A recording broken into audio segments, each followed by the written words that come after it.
Assalamualaikum warahmatullahi wabarakatuh. Alhamdulillah, bertemu kembali dengan saya. Saat ini saya sedang berada di wilayah Cirebon, Sunan Gunung Jati. Bagi yang biasa ziarah ke makam Sunan Gunung Jati, ada masjid yang disebut Masjid Dok Jumeneng. Sebuah nama masjid yang tidak lumrah kedengarannya. Masjid Dok Jumeneng yang berada di kompleks area Astana Gunung Jati, menjadi daya pikat tersendiri bagi para peziarah dari luar kota. Tidak hanya dari segi namanya, lebih dari itu masjid yang memiliki desain unik ini diperkirakan sudah berumur sekitar 8 abad yang lalu. Masjid ini sengaja dibangun secara berundak, mengikuti kontur tanah yang berada di area tersebut. Masjid Dok Jumeneng juga lazim dikenal masyarakat sebagai Masjid Sangkakaratu atau Masjid Syekh Syarif Hidayatullah. Masjid ini memiliki sejarah yang unik. Menurut cerita warga, asal-muasal dari nama Dok Jumeneng diambil dari kisah berdirinya masjid tersebut. Konon, dahulu Syekh Kuro, ulama asal Karawang, yang merupakan teman dari Syekh Datul Kahfi, menghadiahkan bangunan masjid itu untuk Kanjeng Sunan Gunung Jati. Syekh Datul Kahfi sendiri tak lain adalah guru dari ibundanya Sunan Gunung Jati, Syarifah Mudaim atau Nyimas Rara Santang, dan kakaknya Pangeran Cakrabuana. Sebagai seorang ulama yang cukup terkemuka, Syekh Kuro telah melihat bahwa Sunan Gunung Jati ini akan menjadi wali besar. Sehingga ia pun menghadiahkan bangunan masjid itu untuk bekal syiar Kanjeng Sunan di Tanah Jawa.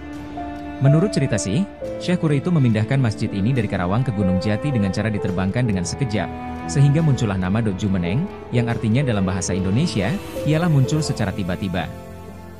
Masjid Dok Jumeneng yang dipindahkan itu, berasal dari Pulau Batah, di Karawang. Kini, keberadaannya sangat bermanfaat bagi para peziarah. Masjid itu kerap digunakan untuk salat 5 waktu, salat Jumat dan salat Hari Raya.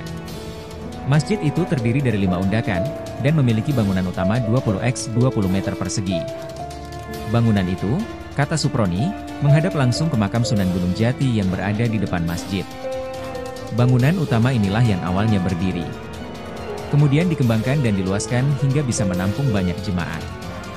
Sama halnya dengan di Masjid Sang Cipta Rasa.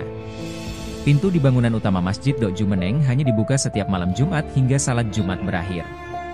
Pintu utama hanya dibuka 1 kali dalam 1 minggu. Ada beberapa peninggalan masjid yang masih asli, yakni mimbar dan konstruksi kayu yang masih dipertahankan. Hingga kini, masjid itu sudah mengalami beberapa kali renovasi dan perluasan. Seperti dikutip dari buku, Mengaji pada Sunan Gunung Jati, yang ditulis Abdul Gofar Abu Nidalah, dok mengandung arti anteng, tenang atau kalau dalam bahasa Arab itikaf. Begitu juga pengertiannya sama dengan itikaf yang mengajarkan kita untuk berjiwa tenangan dan istiqomah. Konsentrasi dalam mengerjakan pekerjaan sampai dengan selesai.